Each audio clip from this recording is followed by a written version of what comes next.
자, 오늘 우리에게 주신 말씀을 통해서 주시는 기도 제목 우리 같이 나누겠습니다. 나의 마음이 강팍해지지 않게 하시고 복음의 은총 가운데 부드러운 마음으로 섬기며 살게 하소서. 아멘. 자, 오늘 8월의 마지막 날 8월 31일입니다. 벌써 이렇게 세월이 흘렀습니다. 그리고 내일부터 새로운 9월이 시작이 됩니다. 하나님께 감사한 것은 끝이 아니라 다시 시작하게 하시고 다시 새롭게 살도록 기회를 주신 하나님께 감사와 영광을 올려드립니다. 8월까지 어떻게 살았을지라도 9월부터 다시 새로운 마음으로 깨끗한 마음으로 부드러운 마음으로 행복한 삶이 이어지기를 주의 이름으로 축복합니다. 오늘은 사도행전 28장의 말씀이 끝나는 날이에요. 또 그런데 이 사도행전이 끝나지를 않아요. 내용을 보면 끝나지를 않아요. 마지막 절을 볼까요? 30절 31절 보면 바울이 온 이태를 자기 셋집에 머물면서 자기에게 오는 사람을 다 영접하고 하나님의 나라를 전파하며 주 예수 그리스도에 관한 모든 것을 담대하게 거침없이 가르치더라. 바울은 지금 죄수의 몸으로 감옥에 있는데 하나님의 특별한 은혜를 받아서 집을 하나 얻어서 셋집이라고 하면은 월세집이라고 볼 수 있죠. 비용을 지불하고 그래도 어느 정도 자유로운 그러한 생활을 하게 되죠. 그러나 그 집에서 무엇을 합니까? 그 집에서 낙심하며 한탄하며 상황을 불평원망하는 상이 아니라 비록 감옥 같은 집이지만 그 집을 이용해서 하나님의 복음을 전하는 삶을 살고 있었다라는 것이죠. 이것이 우리에게 도전이 되는 사도 바울의 모습, 참된 성도의 모습입니다. 그런데 사도 바울이 전한 복음이 어떻게 되었는지 또 사도 바울은 어떻게 되었는지 더 이상 기록이 되어 있질 않아요. 그러니까 사도행전은 끝났는데 끝나지를 않아요. 내용적으로. 무엇을 의미합니까? 시간이 흘러 사도 바울은 로마 감옥에서 순교하게 됩니다. 그러나 바울이 전한 복음은 감옥에 갇히지도 않고 죽지도 않고 온 세상으로 퍼져나가고 있음을 보여주는 줄 믿습니다. 그리고 그 복음이 유럽으로, 아시아로, 아프리카로 전파되어서 오늘날 나에게까지 이 복음이 전파되었다라는 것이죠. 그래서 우리는 다시 사도 바울이 전한 복음을 이어받아서 사도행전을 계속 써내려가야 함을 우리에게 도전을 주고 있다라는 것입니다. 이제 사도행전을 누가 쓴다고요? 이제 내가 써가야 한다는 것을 보여주는 것입니다. 여러분, 사도행전 어떻게 시작했는지 기억나세요? 꽤 오래전 일이죠. 하나님 나라에 대한 이야기로 시작했어요. 기억나세요? 십자가에서 죽으시고 부활하신 예수님이 하늘로 승천하시기 전에 제자들에게 40일 동안 무슨 얘기 하셨어요? 하나님 나라에 대해서 가르쳐 주시는 장면이 이 사도행전 1장이 시작돼요. 사도행전 1장 3절 보면 그가 고난받으신 후에 또한 그들에게 확실한 많은 증거로 친히 살아계심을 나타내사 40일 동안 그들에게 보이시며 하나님 나라의 일을 말씀하시니라. 예수님이 십자가에 죽으시고 부활하신 것을 제자들에게 보여주셨어요. 얼마나 놀라운 일입니까? 그리고 예수님이 부활하신 증거들을 직접 보여주셨어요. 근데 40일 동안 주님이 강조하신 건 뭐냐면 하나님 나라의 일을 말씀하셨다. 자, 여기서 굉장히 중요한 사도행전의 핵심 메시지가 나오는 거예요. 예수님께서 이 땅에서 오신 목적은 십자가에 죽으시고 부활하신 것입니다. 그런데 십자가에서 죽으시고 부활하신 목적은 뭐냐면, 진짜 목적은 뭐냐면 하나님의 나라, 즉 천국이 있다는 것을 가르쳐 주시려고 오셨다라는 거예요. 그리고 하나님 나라에 들어가면 죄가 없어야 되고 죄 사함을 받아야 한다는 거죠. 죄 사함을 받기 위해서 예수 그리스도의 십자가를 믿어야 된다는 것을 가르쳐 주시는 거예요. 그래서 예수님께서 이 땅에 오셔서 공생애를 시작하면서 처음으로 전했던 말씀이 뭔지 아세요? 너희들이 이 땅에서 평안하게 살기를 바란다. 평안하게 사는 법을 내가 가르쳐 주겠다. 이렇게 말씀하지 않으시고 마태복음 4장 17절에 주님이 이렇게 말씀하셨어요. 이때부터 예수께서 비로소 전파하여 이르시되 회개하라 천국이 가까이 왔느니라 하시더라. 예수님께서 이 땅에 오셔서 천국에서 오셨어요. 천국에서 오신 분이 이 땅에 사는 사람들에게 첫 마디가 뭐냐면 회개하라. 그리고 천국이 가까웠느니라. 회개와 천국을 말했다는 거죠. 예수님을 믿는 것은 먼저 나의 죄를 회개하는 것으로 시작하는 거예요. 그리고 예수님을 믿고 이 땅에서 잘 사는 것이 아니라 천국, 하나님의 나라에서 잘 사는 것을 의미해요. 그것을 주님께서 가르쳐 주시기를 원하셨다는 거죠. 예수님이 우리가 그냥 이 땅에서 그냥 잘 살기를 원했다면 천국에 계시지 왜 내려오셨겠어요? 이 땅에 사는 사람들은 천국이 있는 것을 확실히 알지 못해요. 그냥 꿈으로만 상상으로만 생각하고 이 세상이 천국이 되기를 유토피아가 되기를 지상 낙원이 되기를 바라는 거죠. 그러나 예수님은 천국에서 오셨다는 거예요. 이건 실제라는 거죠. 그래서 예수님께서 십자가에 죽으시고 부활하신 다음에 이 땅에서 40일 계시다가 다시 어디로 가셨어요? 천국으로 가셨어요. 그리고 하나님의 나라에 대해서, 하나님 나라의 삶에 대해서 예수님이 제자들에게 가르치셨어요. 그때부터 제자들은 목숨을 걸고 생명을 걸고 복음을 전하게 되었어요. 왜요? 이 땅에서 우리의 육신의 이 생명이라는 것은 유한하고 이 육신의 생명 이거 보존하려고 하다가 영원한 생명 잃어버릴 수 있어요. 그래서 오히려 육신의 생명을 던져버리고 영원한 생명으로 살아가는 이 복음을 전하게 된 거고 그렇게 할 수 있었던 것은 천국이 그들에게 주어졌기 때문이에요. 여러분, 우리가 이 땅에서 사는 의미를 이 사도행전의 핵심 메시지를 통해서 잘 알면 좋겠습니다. 예수님께서는 이 천국의 삶을 우리에게 주시기 위해서 자신의 생명을 아낌없이 십자가에서 내어주심으로 우리의 죄값을 대신 치루어 주셨다는 사실을 기억하시기 바라요. 그래서 우리가 하나님 나라의 백성이 되고 하나님의 자녀가 되는 구원의 길을 열어놓으신 것입니다. 자, 이 세상 나라는 언젠가는 무너지게 되고 멸망하게 되지만은 하나님의 나라는 영원합니다. 그래서 예수 그리스도를 믿고 죄사함을 받은 성도들은 이 세상이 심판으로 멸망당한다 해도 하나님의 나라에서 영원하고 행복한 삶을 살게 되는 것입니다. 이것이 예수님께 전하신 복음인데 이 복음을 예수님이 스스로 뭐라고 말씀하시냐면 천국 복음이라고 그랬어요. 새롭게 좀 다가오더라고요. 예수님이 전하신 복음은 천국 복음이다. 마태복음 5장 35절에 예수께서 모든 도시와 마을에 두루 다니사 그들의 회당에서 가르치시며 천국 복음을 전파하시며 모든 병과 모든 약한 것을 고치시니라.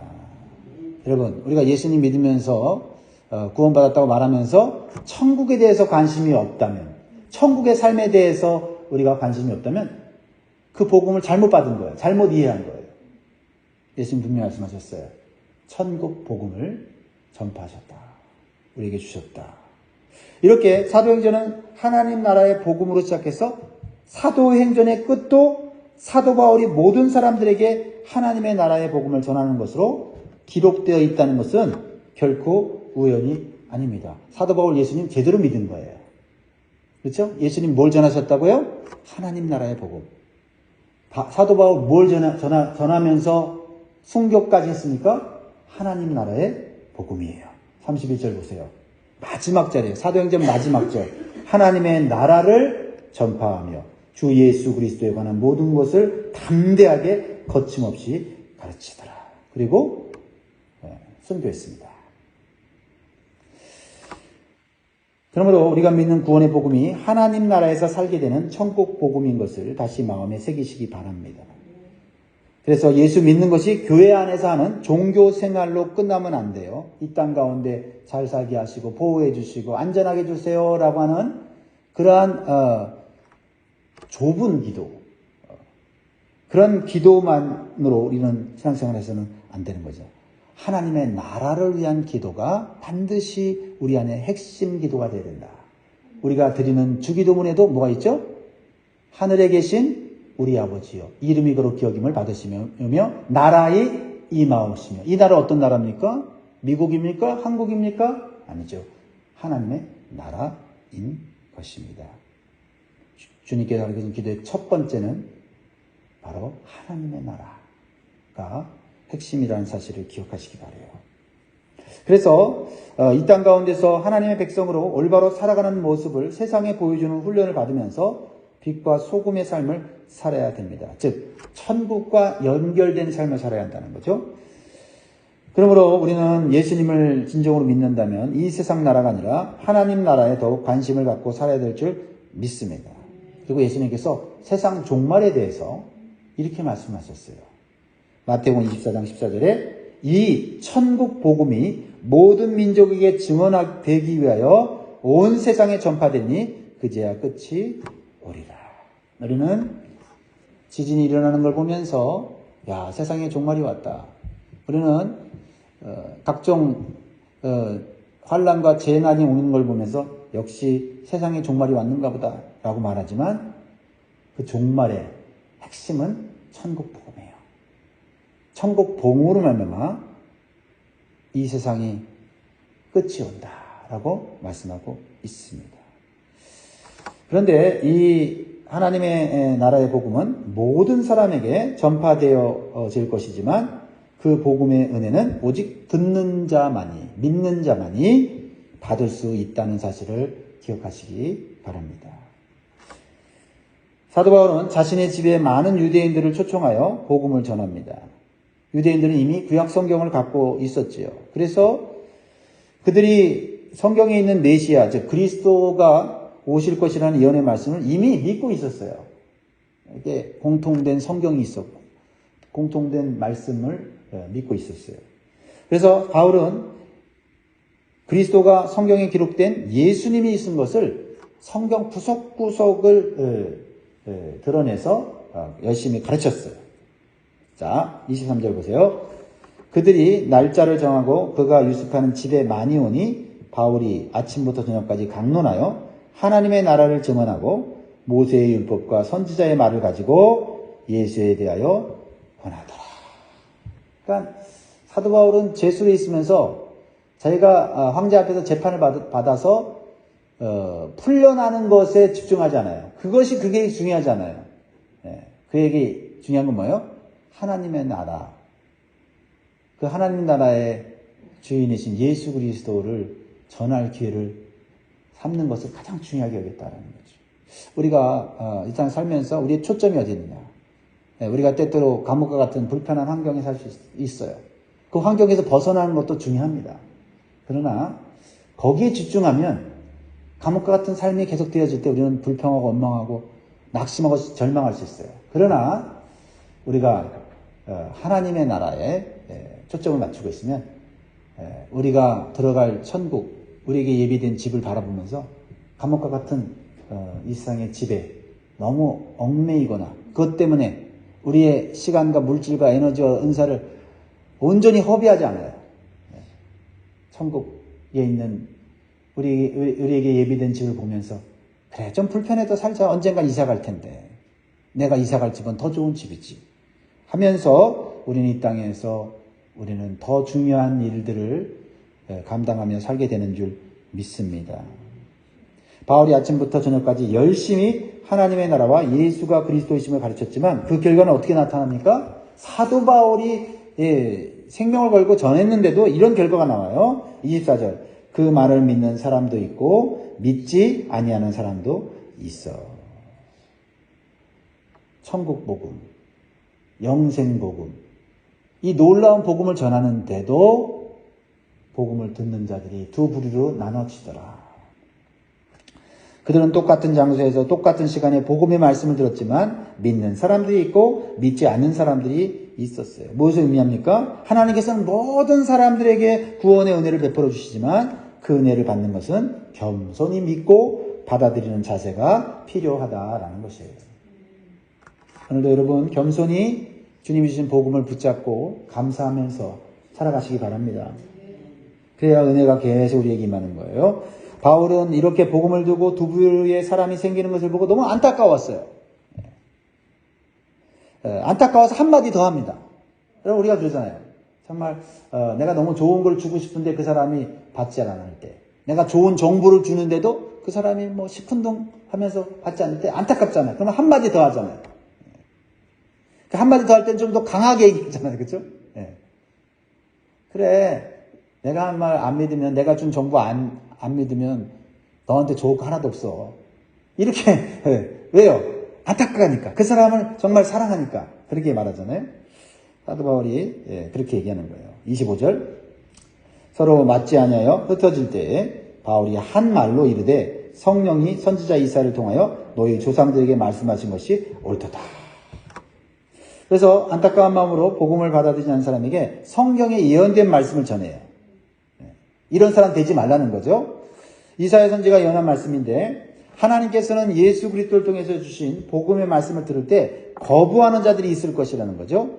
먼저 유대인들에게 복음이 전파될 것이라고 말씀하셨는데, 그 유대인들이 먼저 복음을 들었는데도 깨닫지 못하고 마음이 강팍하여 거부하면 그 복음은 옮겨진다. 누구에게로? 이방인에게로 옮겨질 거라고 성경에 기록되어 있다.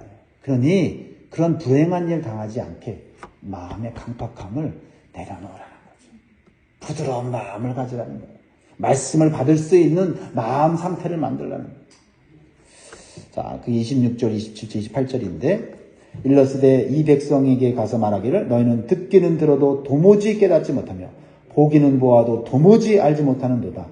이 백성들의 마음이 우둔하여져서 그 귀로는 둔하게 듣고 그 눈은 감았으니 이는 눈으로 보고 귀로 듣고 마음으로 깨달아 돌아오면 내가 고쳐줄까 함이라 하였으니 그런즉 하나님의 이 구원이 이방인으로 보내어진 줄 알라. 그들은 그것을 들으리라 하더라.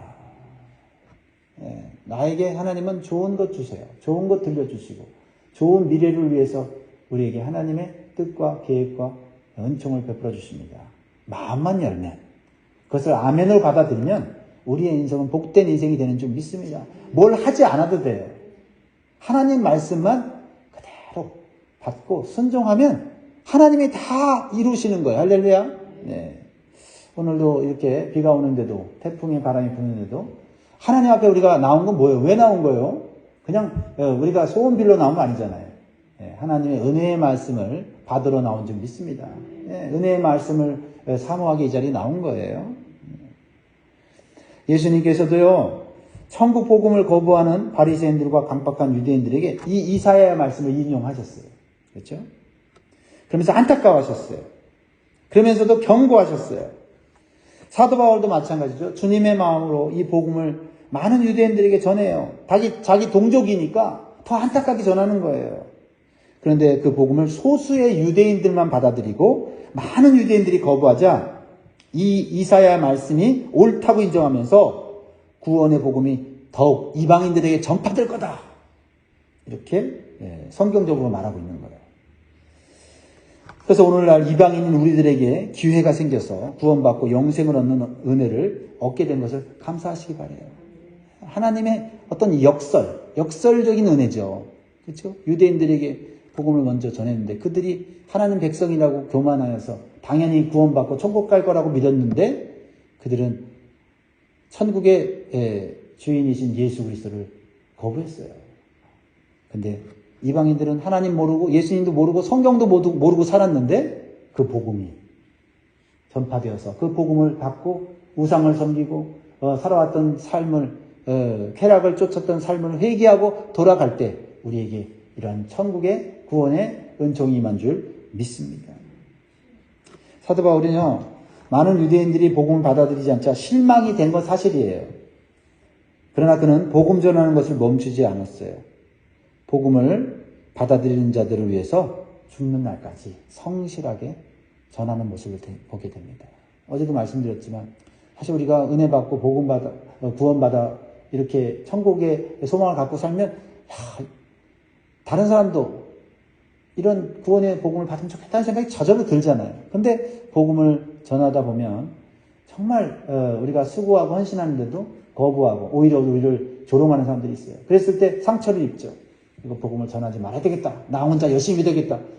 생각이 들어요. 근데 그것은 하나님이 주시는 좋은 생각 아니에요. 듣든지 아니면 듣든지 일단 전하고 또 전했던 사람이 받아들이지 않으면 다른 사람에게 복음을 전하고 또 마음을 허락하셔서 또 거부했던 사람에게 또 복음을 전하고 하면서 우리는 끝까지 복음을 전하는 자의 모습을 갖는 거예요. 왜? 그것이 천국 백성의 모습이니까요.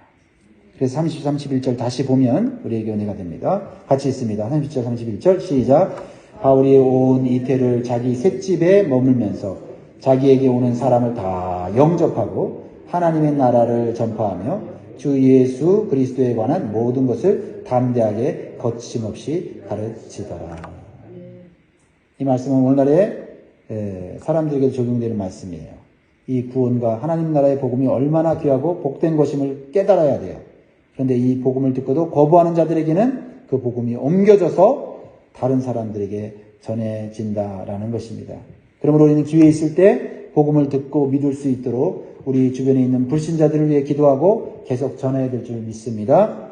이것이 먼저 복음을 받고 구원받은 우리들의 사명입니다. 그리고 그 복음을 받고 안 받기는 그 사람에게 달려있기에 우리는 상처받지 말고 기회 있는 대로 지속적으로 전해야 될 줄 믿습니다.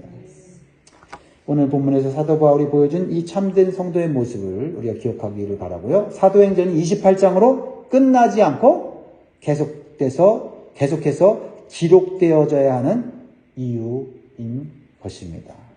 이제 우리가 사도행전의 29장을 써내려가는 그러한 사명이 있음을 깨닫고 오늘도 가까운 사람부터 멀리 있는 사람에게 구원과 하나님 나라의 복음을 전할 수 있는 복된 날 되기를 주의 이름으로 축복합니다. 기도하겠습니다.